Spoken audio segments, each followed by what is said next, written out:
जुल्ज़ा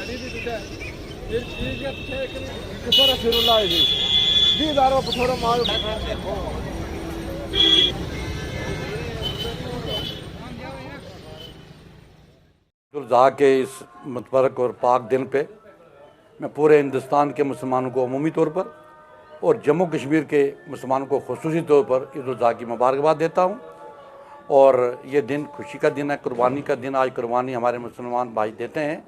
मेरी ये अर्ज़ है कि मौजूदा 2 साल से जो कोरोना की वबा के साथ हम मुकाबला कर रहे हैं,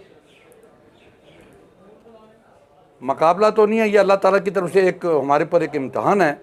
तो हम उसमें ये जूझ के हम भुगत रहे हैं। इसमें हमें दुआ गिड़गिड़ा के करनी होगी कि अल्लाह ताला इस वबा कोरोना से निजात दिलवाए और जो दूसरी बीमारियां लग रही हैं उनसे भी निजात दिलवाए।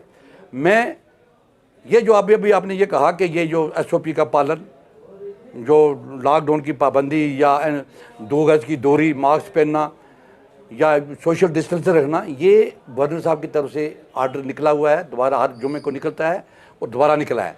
और मैं खुश हूँ पुंछ के उलमा हज़रात पर, और ख़ासतौर फारूक बिस्वाई साहब ने जो अभी उन्होंने सुना कि एक इंटरव्यू दिया है कि उन्होंने पिछले 2 साल से लेके आज तक और यहाँ के पूरे डिस्ट्रिक्ट के इमाम जितने भी हैं, गांव के हैं, यहाँ के हैं, सुनकोट मेंढर के हैं, यहाँ तक के रजौरी के हैं, तो उन लोगों ने बड़ी बुर्दबारी से हुकूमत का साथ दिया, वक्ती हुकूमत का साथ दिया और SOP का पालन किया। और आज भी उन्होंने यही अपील किया है कि तमाम मुसलमान जो हैं गाँव की मस्जिदों में नमाज अदा करें। और पुंछ में ये नमाज होगी, ईद की ईद उल अज़हा की नमाज अदा होगी।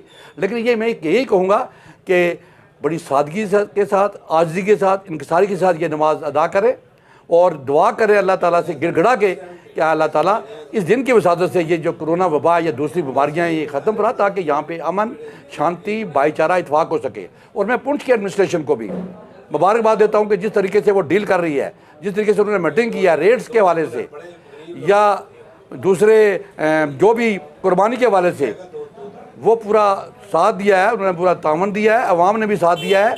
और एडमिनिस्ट्रेशन ने अपने DC साहब, रसमी साहब ने बड़े अच्छे तरीके से दिलगी से अपनी एडमिनिस्ट्रेशन के गिरफ्त पकड़ है उनकी। तो मैं ये कहूँगा उनको भी मुबारक हो, अवाम को भी मुबारक हो। तो हमने मिलजुल के, अवाम ने मिलजुल के मौजूदा दौर पर मैं ख़ास तौर पर जम्मू कश्मीर के लेफ्टिनेंट गवर्नर साहब से को भी मुबारकबाद देता हूँ ईद के मौके पे, कि इस खुशी के मौके पे हम सबको मिलजुल के भाईचारा, इत्फाक, इत्तेहाद, खुशी के साथ हम ईद बनाएँ।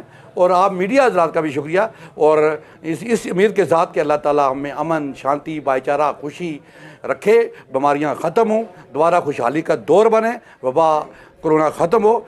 यही हमारी एक दुआ होनी चाहिए। इससे बढ़ के मैं क्या कह सकता हूँ। आप मीडिया का बहुत बहुत शुक्रिया। वो अपना कुर्बानी के लिए हंडू और बकरे का चुनाव करते हैं, वहाँ कीमतें देखी जाती है, वहाँ खूबसूरती देखी जाती है कि इस कुर्बानी के लिए हमने खूबसूरत से खूबसूरत जो जानवर है उसकी कुर्बानी देनी है। तो इसीलिए एक बात यह कि इसका देखें आप कि ये कुर्बानी जो है ये शांति, अमन, भाईचारे का पैगाम देती है। तो तमाम लोगों को मैं मुबारकबाद देता हूँ। और हमें इसी तरह अमन शांति से रहना है और ये अमल करना है आज इस ईद कुर्बानी के रोज़ से, कि जो ये पैगाम है, इस पैगाम को हमने अपनाना है। दूसरे आप देखें कि ये जो कोरोना है ये हिंदुस्तान में इसने अपने पाँव फैलाए, फिर हमारी जम्मू कश्मीर में और पुंछ डिस्ट्रिक्ट में भी ये काफ़ी फैल गया था। लेकिन यहाँ के जो हमारे रिलीजियस हेड थे, उलमा हज़रात थे, गुरुद्वारा प्रबंधक कमेटी के प्रधान थे, सनातन सभा थे, इन सबों ने मिलकर लोगों को ये पैगाम दिया कि हमें इसका पालन करें, जो SOP है उसका पालन करना है, जो एडवाइजरी एडमिनिस्ट्रेशन की तरफ से होती है उसका पालन करें, तभी हमें इस कोरोना से निजात पा सकती है।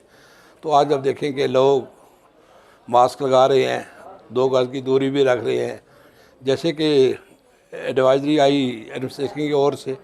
तो उलमा हज़रात ने ये ऐलान कर दिया कि कोई भी भीड़ भाड़ नहीं करेंगे, लोग आप अपने घरों में नमाज़ पढ़ें, आप अपने गाँव में नमाज़ पढ़ें और पुंछ में भी मस्जिद में आकर चंद आदमी नमाज़ पढ़ेंगे।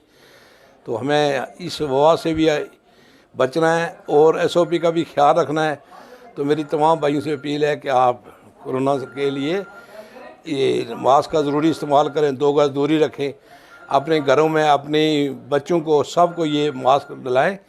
दूसरे सबसे बड़ी बात यह कि बिजली और पानी का भी मसला चला, तो ठीक है कोई टेक्निकल प्रॉब्लम होंगी, मेरी भी फिर भी डी साहब से अपील है कि बड़ी गर्मी के दिन है, मैं देखता हूँ कि हमारे महल्ले में भी लोग छतों पर, बच्चे, औरतें तमाम शाम को घरों में होते हैं। तो जो भी ये कोई प्रॉब्लम है इससे दूर किया जाए और बिजली की जो प्रॉब्लम है इसे हल किया जाए। कल ईद है, आज लोगों ने रात को इबादत भी करनी है, तो बिजली ना होने की वजह से बड़ी प्रॉब्लम आएगी। मेरा ख्याल है कि बिजली महकमा भी और डी साहब भी हिदायत आज इन्हें जारी करेंगे कि बिजली और पानी का इंतज़ाम माकूल होना चाहिए कल ईद के लिए।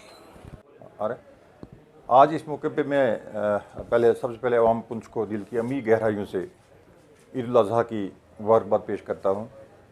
इसके साथ साथ जैसा कि मैंने पहले भी कहा है कि पिछले 2 साल से ये त्यौहार हमारे जो हैं, कोई भी त्यौहार है, चाहे हिंदू, मुस्लिम, सिख, जितने भी त्यौहार हैं, ये कोविड की वजह से डिस्टर्ब रहे हैं। लेकिन अल्लाह का शुक्र है कि इस साल अब चूँकि हालात करीबन ठीक ही हैं, लेकिन फिर भी हमें चाहिए कि हम कोविड की वजह से SOP की पालन करें। जैसे कि उलमा हज़रात ने भी कहा है अपने पैगाम में कि अपने मसाजिद में नमाज ईद अदा की जाए और कम से कम लोग जो हैं इकट्ठे हों। उससे यह है कि एक तो इसका पालन होगा और हम आराम से अपने अपने मस्जिद में ईद नमाज अदा करेंगे। जहाँ तक ताल्लुक़ बाकी त्योहारों का है, वहाँ भी बाकी त्यौहार भी इसी तरह से अपने अपने तरीके से ही और कम से कम जहाँ SOPs का ख्याल रखते हुए कम से कम इज्तिमात को इकट्ठा होने से परहेज़ किया जाए और ये त्यौहार मनाए जाएं। आज फिर मैं आप इस मीडिया की वसातत से यहाँ पुंछ की इंतज़ामिया को दिल की अमी गहराइयों से मुबारकबाद पेश करता हूँ।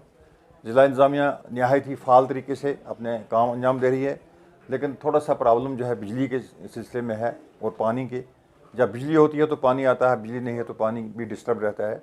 तो बिजली के लिए हम 132 kV जो है अब यहाँ चालू हो गई है, लेकिन उसमें कुछ टेक्निकल फॉल्ट होने की वजह से वो नहीं चल रही है। ये प्रॉब्लम हो रही है। कल ईद है, रात को जैसे शब का प्रोग्राम है, ईद के दिन का ये फंक्शन होता है, तो इसमें यह है कि बिजली का होना नहायत ज़रूरी है और पानी का होना नहायत ज़रूरी है। इसके लिए मैं ज़िला इंतज़ामिया से गुजारिश करूँगा कि ये इसका खास ख्याल रखें।